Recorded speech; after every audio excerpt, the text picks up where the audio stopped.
সকালবেলা ঘুম থেকে উঠে এসে দেখি বাবা কাঁঠাল ছাড়াচ্ছে। আমাদের গাছের সবথেকে বড় কাঁঠালটা বাবা পেড়ে নিয়ে এসছে। তো কাঁঠালটা দেখে বোঝা যেত না যে পেকে গেছে। বাবা সকালে কাঁঠাল গাছের গোড়ায় যেতে দেখতে পেল যে কাঁঠালটা পেকে গেছিল। তো বাবা কাঁঠালটা পেড়ে নিয়ে এসে ছাড়াতে বসে গেছে। আমিও বসে গেছিলাম, কাঁঠাল খাওয়া লোক ছাড়া যায় না। তাই বাবা কিভাবে ছাড়াচ্ছিল সেটাই দেখছিলাম। বাবা ১ম এ হাতে সর্ষের তেল দিয়ে নিয়েছিল, ভালো করে সর্ষের তেল মাখিয়ে তারপর কাঁঠালের কোয়াগুলো আস্তে, আস্তে ছাড়িয়ে নিচ্ছিল। কারণ কাঁঠালের আটা খুবই মারাত্মক। কাঁঠালটা খুবই মিষ্টি ছিল।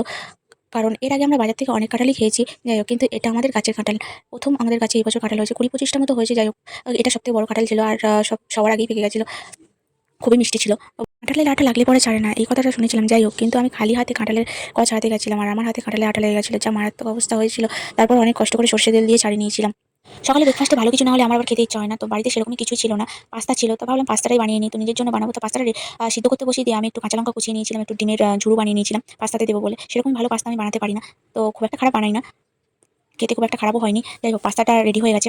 আমি ব্রেকফাস্ট সেরে নিয়ে বেরিয়ে গেছিলাম, কারণ আমার একটু ব্যাংকে কাজ ছিল। তো ব্যাংকে যাওয়ার সময় দেখলাম অটো লাইন প্রচুর পড়েছে। তো ব্যাংকে কাজ সেরে আমি আসার সময় বাজারে দেখলাম ভুট্টা বিক্রি হচ্ছে। সেই মেলায় গেলে রাস্তার পাশে যেগুলো ভুট্টা বিক্রি হয় তখনই খাওয়া হয়। তাছাড়া বাজার থেকে সেরকম কিনে এনে ভুট্টা খাওয়া হয় না। তো কয়েকটা ভুট্টা ভালো দেখে আমি কিনে নিয়ে আসলাম। এরপর ভালো করে জল দিয়ে ধুয়ে নিয়েছি পরিষ্কার করে ভুট্টাগুলো। তারপর গ্যাসের অল্প আঁচে বসিয়ে দিয়েছিলাম।